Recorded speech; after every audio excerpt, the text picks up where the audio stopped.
Hi and welcome on to the section. Now in this section, we are going to be looking at designing and implementing source control. Source control is very important from a developer's perspective when it comes on to versioning their source code. One of the most popular softwares when it comes on to implementing version control is Git. You might have heard of it.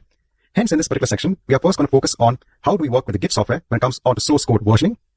Then we will look at another popular internet-based service that's known as GitHub. GitHub actually provides you with the functionality of the Git software and much more. Then we will look at the Azure DevOps implementation of the Git software via the use of Azure repos. So let's go ahead with this section.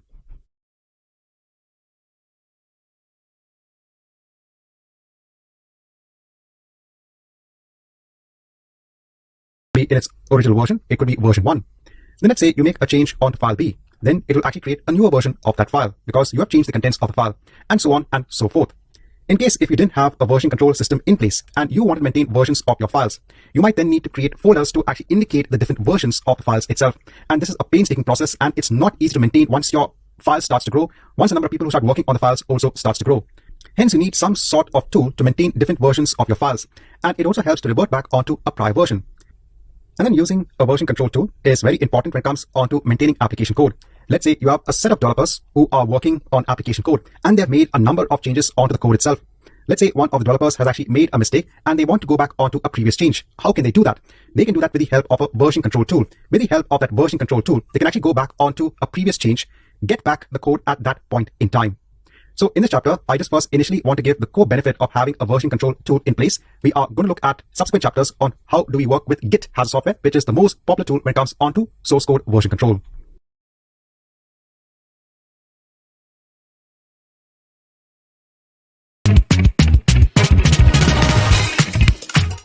So in the last chapter, I just gave a brief introduction when it came onto a version control system. Now in this chapter, I just want to go through why we're going to be using Git as our source control tool.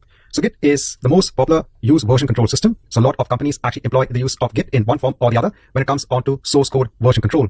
And this is primarily because of its distributed nature. So Git has become famous because it has a lot of features. One of them is the distributed nature when it comes onto the usage of Git. Now, there are other version control systems that behave in a different fashion. There is a version control system that's known as Subversion. Now, when using this particular version control system, the developers would have a client installed on their system. There would be a central server that will be hosting the Subversion server software, and it would also host, let's say, the application code. Now, whenever a developer needs to make a change onto, let's say, a module within the application code or certain files, they would perform the operation of first check out the files that are required. The checkout would be done on their local system. Then changes would be made onto the code, and once that is done, they could check in the code again with the required changes onto the server. Then when another developer needs to go ahead and make a modification onto the code, again, they would check out the required files from the central server, make the change, and then check in the code again. One of the drawbacks when it comes on to using this sort of centralized system is if the central server were to go down, then developers would not have the ability to go ahead and check out the files that are required. And that's why we have Git, which is a distributed system wherein each developer, they would also have the Git client tool installed. But they could go ahead and have their own copy of the application code and make changes as required, and Git would maintain the versioning when it came on the application code. And apart from that, Git also has better overall performance, and it can easily manage aspects such as creating branches, etc.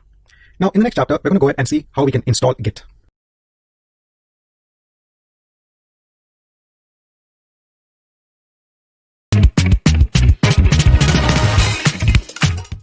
So now in this chapter, we are going to go ahead and install the Git software. So on a client machine, if you want to start working with Git or using Git for version control, you have to go ahead and first of all install the tool on your local machine. Now Git is available on Windows platform, on Mac OS, and even on Linux. Currently, I'm on a Windows system.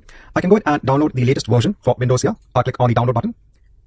I'll click here to download the latest version. That is the 64-bit version on my machine. I'll choose keep. It's a very simple and straightforward installation. During the installation, it'll ask you to configure different options. Once I have the exe in place, let me go ahead and click on this to start the installation process. I'll accept the general public license, go on to next. I'll accept the installation folder, go on to next. You're asking me the components that need to be installed. I'll leave everything as it is, and I'll go on to next. Go on to next. In terms of using the default editor to be used by Git, I'm going to choose Visual Studio Code because I normally use Visual Studio Code as my go-to editor when building different types of files. So I'll use Visual Studio Code. I'll go on to next. In terms of the name of the initial branch that is created for new repositories, it uses a default branch name of master, but I will overwrite this and give a default branch name for all new repositories as main. Go on to next. In terms of using Git from the command line, I'll leave it as it is. Go on to next. I'll leave this also as it is. This also is fine. Using the Windows style checkout. Go on to next. In terms of the default behavior of a Git pull, I'll also leave this as it is. In terms of the credential helper, I can use the Git credential manager. Now what this does is, it actually helps to store your Git credentials So instead of actually entering your Git credentials every time, for example, let's say you're pushing code onto GitHub, that is the central repository that's available on the internet. There also you need a username and a password to log into GitHub for pushing your code. During the first time, it'll ask you for the credentials for your GitHub account, but then after that, when you want to push code again, it'll make use of the Git credential manager and use the credentials which you have used before. So instead of actually asking you for the credentials over and over again, it can be managed by the credential manager. That's one use of using the Git credential manager. So I'll leave this as it is. Go to next. This is also fine. I won't enable at the moment any experimental features, and I'll hit on install. It's now installing the Git client software on my local machine. Once this is done, I can click on finish. And after the installation, if you open up command prompt on your local machine, and if you try the command of git version, it will tell you what is the current version of Git installed on your local system. So let's mark an end onto this chapter, wherein we've gone ahead with the installation of Git.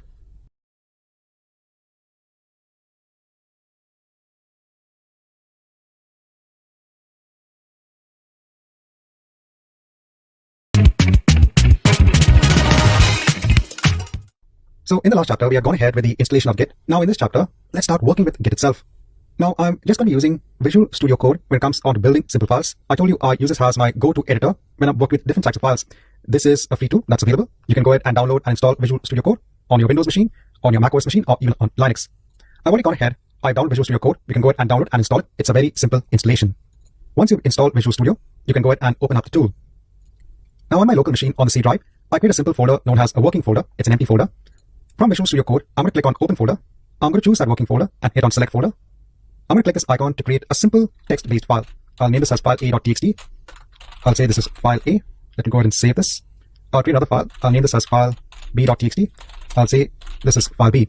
When it comes on to showing the working of Git, we're going to start simple. We're going to see how to version control simple text-based files, because the entire purpose, I said, is to understand the working of Git itself. Let me go ahead and click on Save. If you are not using a version control software, and let's say you made a change onto the file. This is a change.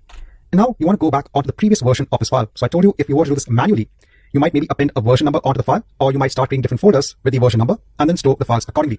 But we want to make this as simple as possible with the use of a version control tool. So let me go ahead and first of all delete the statement. So we have this is file B. Let me go ahead and save this. So now once you have the files in place, I can go onto the terminal from within Visual Studio Code. I can choose the option of creating a new terminal. This will actually launch PowerShell from within Visual Studio Code. But please note that you can also execute all of your Git commands from within command prompt itself.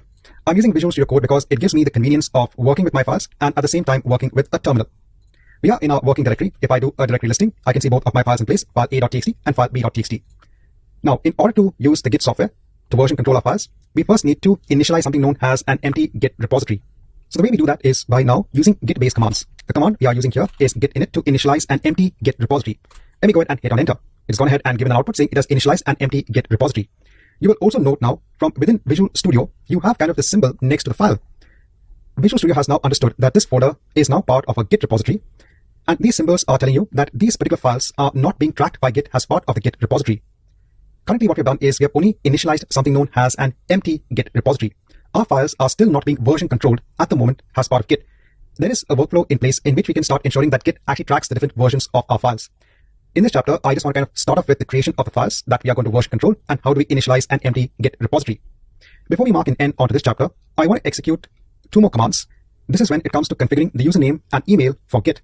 By performing this step, you can easily track who is the person that's actually working with the Git repositories on this particular system. We can do this with the command of git config. We specify a global username. And we can use the same command to specify an email address. So now we've configured both the username and the email when it comes on to the global Git configuration. So let's mark an end onto this chapter when we've done the initialization of our Git repository.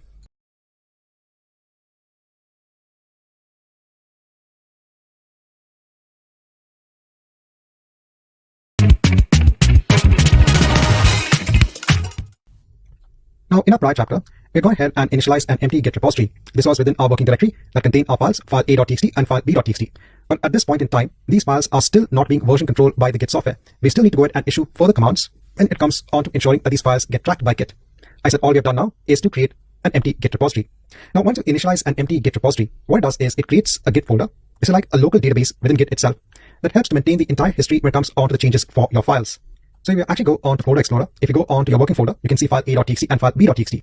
If I click on the view option and if I choose to see the hidden items, you can see this .git folder in place. This is actually a hidden folder.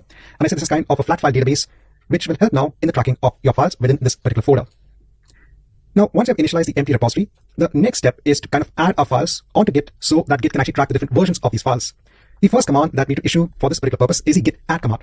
Now, the git add command can be used to add these files onto something known as a staging area. Before you add the files onto your Git repository for tracking purposes, you can actually go ahead and stage your files. So let's go ahead and issue this command. Let me just clear the screen. Let me do a git add. And if I just put the dot here, this means that please go ahead and add all the files currently that I have onto my staging area. This is done. If you issue another command known as git status, this is going to give you the current status of your working directory. Here it's telling you that you have two files in place, file a.txt and file b.txt. These are changes that need to be committed. And by committed, it means it needs to be committed onto the Git repository. Please note that again, your Git repository is being maintained as a database within this working folder itself. You will also see that the symbol now for your files has also changed because they have now moved from kind of your working area onto something known as a staging area. And again, please note that all of this is happening again within your working directory. This movement from the working area onto the staging area and then finally onto the Git repository is being managed internally by the Git software. Now, if you want these files to be finally tracked by Git, we have to use the command of git commit. So currently, I said we have our files. Let's denote version 1 has the initial versions of our files. This is within our working directory. At the same time, it is also in our staging area. We want to now move these files onto our Git repository. We can do this with the git commit command. I can issue the git commit command and we can add a message. It's always good to add meaningful messages for each commit that you make onto the Git repository. I'll give a commit message and let me hit on enter. So now it has gone ahead and added those files onto the Git repository. If I now do a git status, you will see that you are still on the main branch and you have nothing to commit. So what has happened internally is your files now are present both in your working directory. They are still in your staging area, which you can't see. I said this is managed internally by Git. And now your files are also in the Git repository and are being tracked by Git now. Right, so for now, let's mark an end onto this chapter, wherein we have performed the next step of ensuring that our files are now being tracked by Git within our repository.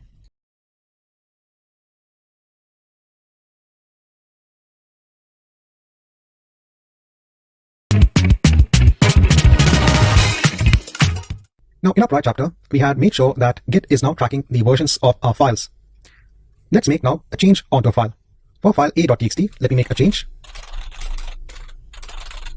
Let me go ahead and save this. Again, a different annotation for your file has come up within Visual Studio Code. The M signifies that the file has been modified. If I now issue the command of, again, git status, it is telling you that file A has been modified. And if you now want to ensure that you track the newer version of this modified file, we have to commit it accordingly. The first step, again, is to transfer a file onto the staging area. So currently, internally, we have made a change onto file A. Let's denote this as version 2.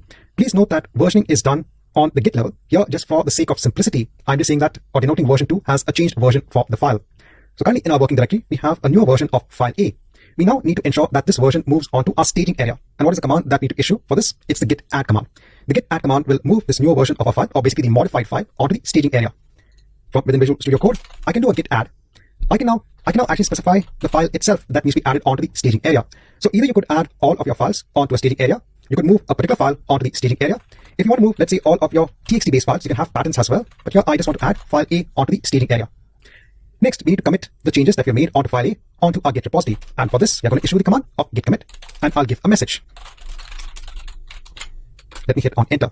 It is now ensured that the changes for file A are committed onto our Git repository. If I do a git status, again, we can see that we are on our main branch and there is nothing to commit. So let's mark an end onto this chapter, wherein we have made changes onto a particular file and we've ensured to commit those changes onto our Git repository.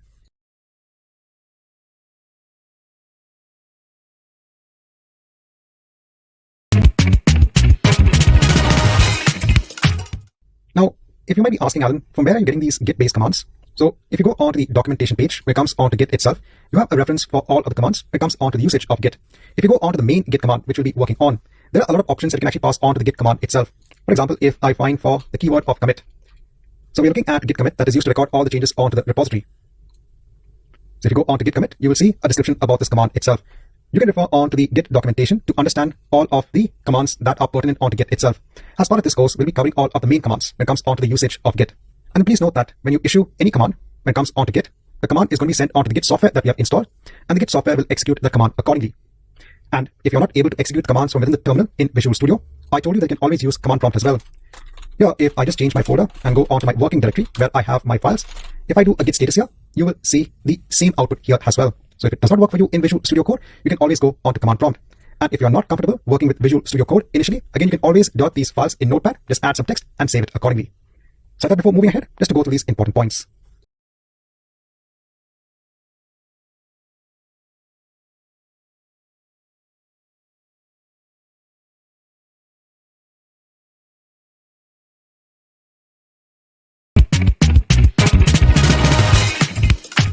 Now, as per our current state, we have our working directory wherein we have made a change onto file A. So it's kind of a new version of the file. We then move it onto a staging area, and then finally with the git commit command, we have committed onto the git repository. Now, again, why does git actually provide this kind of staging area? So it basically gives us an opportunity to review our changes before they are committed onto the git repository. Let's say we change our mind and we don't want to commit those changes. We can unstage our file at any point in time. So a purpose when it comes onto the staging area. Now, when it comes onto the diagrams I'm showing here, I told you that just for the sake of convenience, I'm marking version numbers for the files. But when it comes onto Git, Git looks at your versioning through the forms of the commits that you make onto the Git repository. Let me explain this. I'll go on to Visual Studio Code. Let me clear the screen. Let me issue another command that's known as git log. This gives you the entire history of the changes made on your Git repository. Here you can see our initial commit that was made. There is a unique ID given to this commit, and that's how Git tracks changes onto your Git repository. So it's not versioning done at the file level. It is these different commits that are made onto your repository. I said just for the sake of simplicity in my diagrams, just to denote the different changes made onto our files. That's why I had the version number in place. But technically, when it comes onto Git, the way that it actually tracks the different versions is via the different commits that are made, and each commit has a unique ID. Our second commit here has another ID. You can see the commit message. You can see the author, who is the one that actually made the commit and when the change was made. Here there is also a special pointer onto our most recent commit that is pointing onto our main branch. Now, the entire point of a version control system is you should be able to move back onto a prior version. That's something that we can do here. We can do this with the command of git checkout. We can go onto a prior version. I can highlight the initial commit. I'll do a Control-C on my keyboard to copy this commit number. On my mouse, I'll do a right click to basically paste in that commit number, and let me hit on enter. You will now notice that in Visual Studio Code, when it comes onto file A, it is now reverted onto its original version. The change is no longer there because Git has now moved you onto the initial commit, the entire purpose of a versioning control system. If I now do a git log, you will see that you only have the commit message of the initial commit. We cannot see our future commit. So we have gone back onto a prior commit version. Let's say now I want to go onto my most recent commit version. I need to do a git checkout of that commit number. Now, obviously here, if I scroll on top, I can see that commit number. I can copy it and do a git checkout. But let's say you don't have that commit number in place. How can I get that commit number? Because if I do a git log, it is only showing me my initial commit number. We can put a switch for the git log command to show us all of the commits. And now I can see my latest commit number. Hence, let me do a git checkout now of my latest commit number. Again, I'll do a Control-C, right click on my mouse to paste in that commit number, and let me hit on enter. You can see that the change again has come back onto the file. So in this chapter, I want to show you now how you can go back onto a previous commit version when it comes onto your Git repository.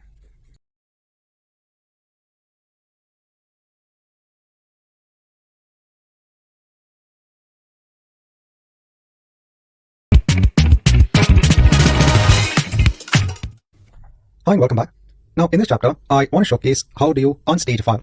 Let's say you've added changes of a file onto the staging area, but then you change your mind. You want to unstage those changes because you don't want to commit them onto the Git repository. For file A, let me make another change. Let me save those changes. I should see the modified symbol here. Let me do a git add to add those changes onto our staging area. Let me do a git status. So it is telling me that we have a modified version of file A, but at the same time, it is also telling us that the head is detached. In order to attach our head back onto the main branch, we can just do a simple git checkout of our main. And if I do a git status again, everything is fine. So we have now moved another change of file A onto our staging area. I said, let's say I have made a mistake and I don't want to commit these changes onto my Git repository. That means I want to go back. I want to unstage my changes. The way we can do this is by issuing the command of git rn with the cached switch and get the name of the file. Now, if I do a git status, you will see that file A has moved from the modified onto the untracked, basically. So now it is not tracking this file. I can revert back my changes. I can choose to save this. And we can again do a git status. We can add this again onto our staging area. And if I do a git status again, everything is fine. So if you have made a mistake in your file and you move it onto the staging area, you can very easily go ahead and unstage your file so that those changes are not committed finally onto your Git repository.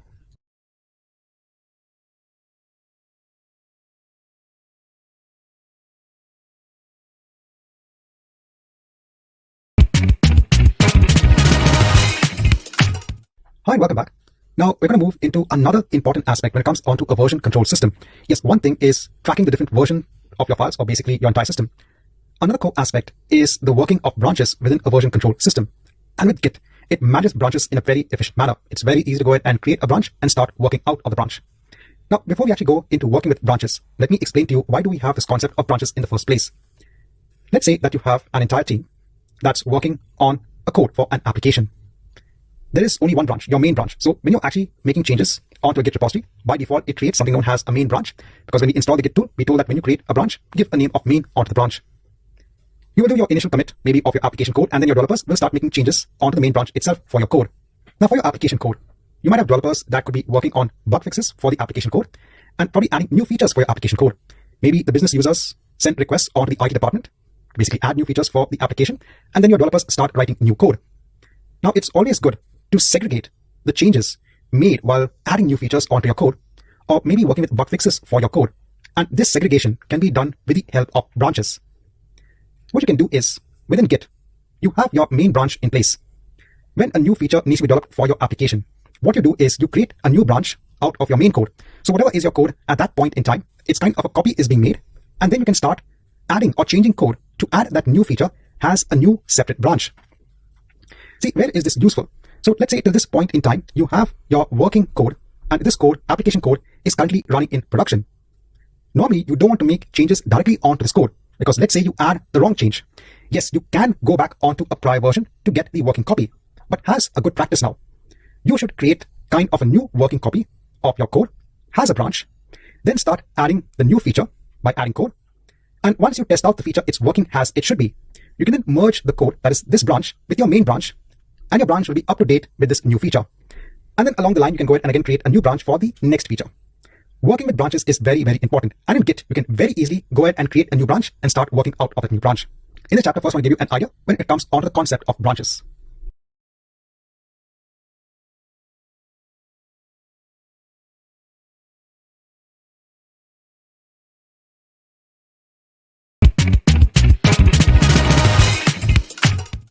So now in this chapter, we're going to see how to create a branch within Git and how to work off the branch. You can actually create a branch and then start working on the branch directly with the use of the git checkout command. There is another command to first create the branch, and then you can do a git checkout of the branch. But there is one command with the use of git checkout where you can create the branch and then work on the branch in one shot itself. So here we can specify that we want to create a branch, and we give a name for the branch as feature A. You will see an output saying that we are now switched to a new branch, feature A. If I do a git status, you are now on the feature A branch. Again, you can think of your main branch as one line now of code, but what we have done is we are now deviating from the main branch. We have created a new branch and we can start working on our files. We still have file A and file B.txt. All at this point has been copied onto this new branch. Now, as part of this new feature, let's say we have to create a new file. Hence, let me create a new file here in Visual Studio Code. I'll name this as file C.txt. I'll say this is file C. And again, we can see this has been untracked. It's not being tracked by Git. Let me issue the same commands. Let me add file C onto my staging area and let me commit the changes. I'll do a git commit. I'll add a message, added file C. Let me go ahead and hit on enter. So I think I didn't make the save. So let me go ahead and save file C. Let me do the same thing again. Let me first add file C and then commit the changes. So now remember, we have added file C onto this feature A branch. If I do again a git status, we are on the branch feature A. If I do a git log now, you will see that we have 4 commits in place. We have now our head pointing onto the feature A branch, whereas we have the last commit that was made onto our main branch. Now let me just hit on the Q button on my keyboard to exit from here. So we're back on our working directory. So now what does this mean, right? We have now our feature A branch and we have our main branch. If I now do a git checkout of our main branch, you will see file C.txt is no longer available. I will close this. And that's because the main branch only has the files of file A.txt and file B.txt. But now we have a new stream of development that is feature A. If I do a git checkout of the feature A branch, you will see file C.txt is come back. And that's because this code set is part of the feature A branch. So you can see in Git, it's so easy to start creating branches and then working on them.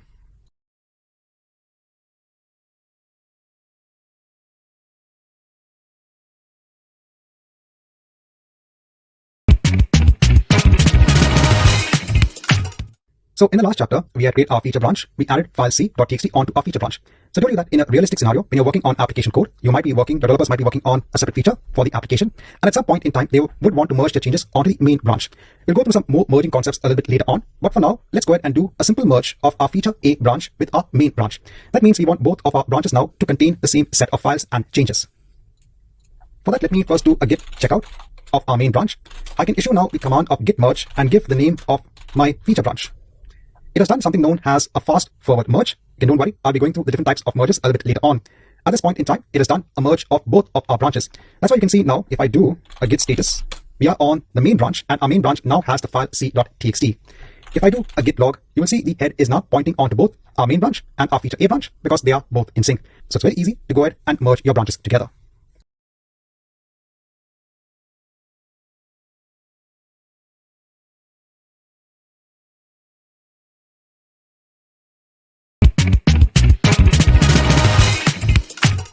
So in the prior chapters, we had seen how we could work with our Git client to initialize the repository, add files onto a staging area, commit those changes onto the Git repository. How do we go back onto a prior version? How do we work with branches? Now, this is obviously great when you're working with the application code on your local system. But then obviously, when you have a host of developers working on application code, you will still want to have a centralized place wherein you have the application code in place. It's fine that each developer has their own working copy of the application code, but at some point in time, you want to have a central repository for the code itself. In such a case, you can make use of a central repository server. Either you could host a Git software on your own server, or you could have a repository, a remote repository available on the internet. We are going to be looking at two examples of softwares available on the internet when it comes on to hosting your Git repositories. One is GitHub, which is very popular, and the other is Azure Repos within the Azure DevOps set of services. Here what happens is you can have your application code hosted on the remote Git repository. Then each developer, with the use of the Git client tool, they can actually clone the code, the application code from the remote repository. So it's like bring the entire application code base on their local machine. Then they can start making changes onto their local repository, and then they can merge the changes from their local repository onto the remote repository. So when it comes on to sharing code, collaboration on code, it's good to have a remote place where you can host the entire repository itself. So initially, we're going to be looking at how to use GitHub, and then later on, we'll see how to make use of Azure Repos. In the next chapter, let's start with the usage of GitHub itself.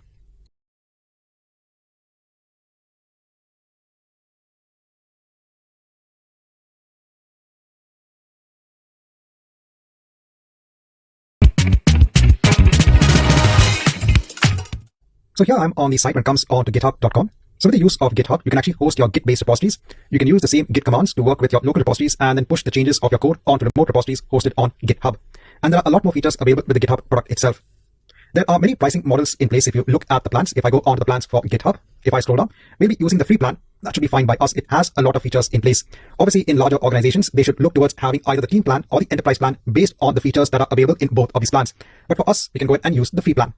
You can easily go ahead and sign up for a GitHub account. I told you we are using the free plan, so it should be fine by us. For this, you need to have an email address in place. So I'll be using my Gmail account that I have. Let me hit on continue. I need to create a password for my GitHub account. I'll hit on continue.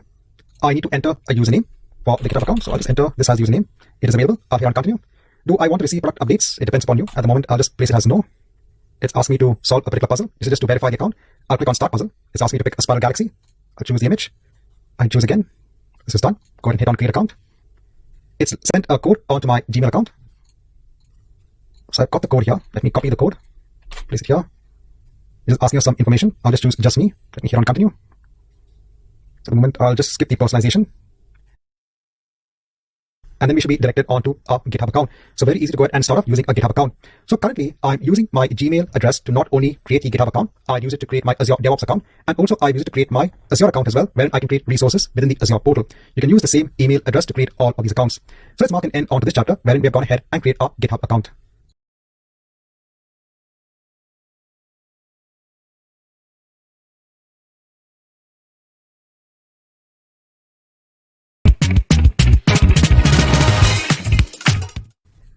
In the prior chapter, we have gone ahead and create our GitHub account. Let's look at an example wherein we will create a repository within our GitHub account. And let's push our files from our local repository, the Git repository that we have, onto our remote repository in GitHub. Let me go ahead and just clear the screen. The first thing I'll do is to create a new repository within my GitHub account. I can give the repository name. Let's give a simple repository name. This is going to be a public repository. I won't add anything. I'll just create the repository as it is. Once you create the repository, it will give you commands on performing your first commit locally or creating a branch. For us, the important commands is using this git remote command to add our remote repository as an origin. And then we can push all of the code or our files in our main branch onto this origin, which is a repository in our GitHub account. So please note that we are working with our files not only in our Git repository, but we can now push it onto a remote repository on the internet via the use of GitHub. Then another user can clone our repository on their local machine and start working with the files and performing their own versioning by creation of branches, etc. So let's go ahead and push our local repository onto this remote repository in GitHub. These are the two main commands. Let me copy this first command. I'll do a Control-C. Here in the terminal, again, I'll right-click on my mouse. The first step is to tell our local Git repository that we now have a remote repository available as well. And now if I want to push all of my files from the local repository, I will use the git push command, hit on enter. Now as soon as you issue the command to push the changes onto the remote repository, it's asking you to connect or to sign onto GitHub. I'll sign in using the browser. it will then open up a browser link where it should ask you to log in with the username and the password. Once you've logged in with the username and the password, it's using the use of the Git Credential Manager now. I'll authorize the Git Credential Manager now to manage the access onto GitHub. And then once this is done, if you go back onto Visual Studio Code, you will see that your changes would have been pushed onto the remote repository. In GitHub now, if I refresh this entire page, I can see my file a.txt, my file b.txt, and my file c.txt. So now we've gone ahead and published our files from our local repository onto a remote GitHub repository.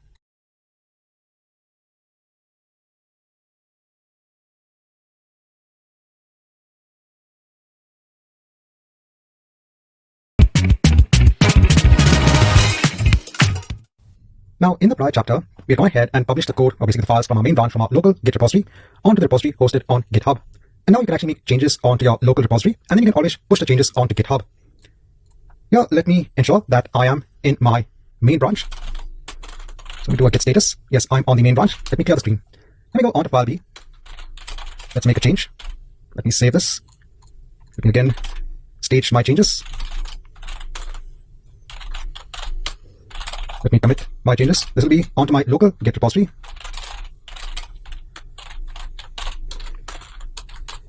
Once you've done this, if I do now a git log, you will see that the head pointer is pointing onto my main branch, but my origin is still pointing onto my main branch here, and it is the same as my feature A branch.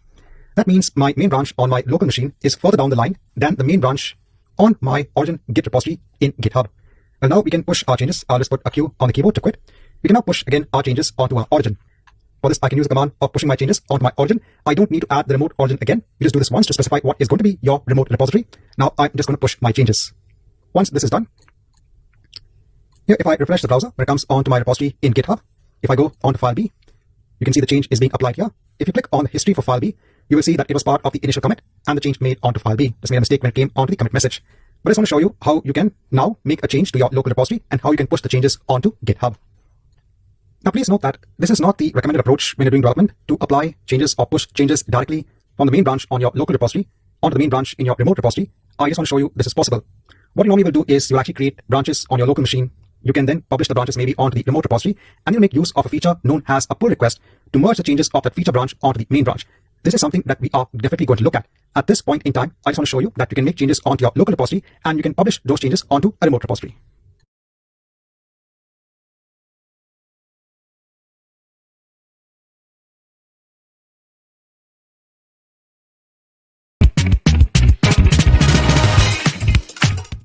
Now, in the subsequent chapters, we're going to see how we can publish code onto a Git repository. We're going to be using now Visual Studio 2022 for this purpose. We are not going to do anything complex, but then to show you the benefit of using version control, because this will normally be done by a developer, I want to simulate the situation wherein a developer is using Visual Studio for, let's say, a sample.NET application, and how do they manage version control with the use of Git. We're not going to be having a complex application in place. We'll use the default ASP.NET template that's available within Visual Studio. Now, if you don't have Visual Studio in place, you can download the community edition when it comes onto Visual Studio. It's free of cost. In the next chapter, I'll add some content on how you can actually install Visual Studio on your local machine. I've already gone ahead and done that, and I'm going to launch Visual Studio for the subsequent chapters so that we can show the integration of Git within Visual Studio itself.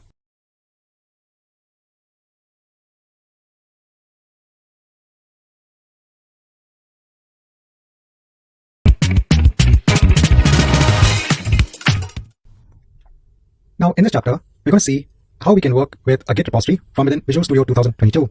Now, normally, a developer would like to have the integration of Git itself within an integrated development environment. So .NET developer would want to be able to work with Git repositories from within Visual Studio. A Java developer might want to, let's say, work with Git from their IDE, such as Eclipse. And normally, a lot of these integrated development environments like Visual Studio will have the inbuilt integration when it comes onto working with Git. So remember that when we were working with Git here from the terminal in Visual Studio Code, we were using the Git command line interface. But I said when it comes on developers, they like when they have a direct integration with their favorite IDE when it comes on development. I've gone ahead and just opened up Visual Studio 2022. So since I work with this IDE, I have some solutions which I've opened on the left-hand side. What we will do is we'll create a very simple project. I'll choose the option of create a new project. In terms of the inbuilt templates, I'm going to search for ASP.NET Core. I'm choosing C# ASP.NET Core Web App. I'll choose that and click on Next. I'll give a simple project name. It's going to be in one of my temporary locations. Go on to Next. It's going to be in .NET 6, and I'll choose Create. We're not going to build any sort of fancy applications. We're going to use the inbuilt templates when it comes onto Visual Studio. You might be coming, I said, from a background of, let's say, AZ-104, wherein you are an Azure administrator. That's why you might not be very comfortable when it comes on development. Obviously, if you're coming from AZ-204 perspective, then obviously all of this will be very familiar to you. But to cater to all of my students, whichever background they come from, I want to ensure that I cover the basics. We had a simple web application in place. if you click on the run button here, we'll actually see how the application looks like. We're going to look or focus on running the application in this particular section. We want to see how do we integrate this application or the project source code with a versioning control tool. A simple web application, it's displayed in the browser. Let me go ahead and stop this. Right, so we have our project in place based on .NET. Here on the right-hand side, you will see all of the code files that are included in this project. We can now publish all of these code files from the project directly onto GitHub. In Visual Studio, we'll have this option of Git here. You can choose the option of Create Git Repository. What this is going to do is, it's first going to initialize a local Git repository. This is going to be in the folder that's hosting this entire .NET project. It's like doing a Git init, doing a Git add of everything, and then doing a Git commit locally. At the same time, it's going to create a new GitHub repository. It's going to create a repository with this particular name. So it's doing two things. It's first initializing the local Git repository, committing everything, and then it's pushing all of this onto a remote GitHub repository. Currently, it's showing a different account here. I want to choose my particular account. I'm going to choose Tech Support 4000. If you don't see your account here, just go ahead and add an account. I'm going to re-enter my credentials. This should open up the authorization to authorize Visual Studio to access my repository as part of this GitHub account. I'll authorize GitHub. I just need to enter my password. Just confirm the password again. So success, this should be done. We should now be logged into GitHub. As the owner, I can choose the owner credentials. I can create a repository of web app, and this can be a public repository. And I said directly, it's going to go ahead. I said initialize the local Git repository and then publish this onto GitHub. But I want to take a different approach when publishing this project onto GitHub. I want to create something known as an organization within GitHub and then publish my code onto a repository within that organization. The reason I'm going with this approach is I want to specifically show you how you can have two users that can actually collaborate on code within a GitHub repository. See, this is very simple. As a user, I can go ahead and publish code onto the GitHub repository. But then obviously we want to know how do multiple people actually collaborate on that code. So within GitHub, we're going to create something known as an organization and have another user part of that organization that can actually collaborate on code when it is published onto GitHub. I'm going to mark an end onto this chapter without publishing my code onto GitHub. I'm going to choose cancel. I just want to show you this is something that's possible if you want to do a simple publish of your code onto the GitHub repository. Let's move on to the next chapter where we'll do something a bit different, I said, in creating an organization within our GitHub account.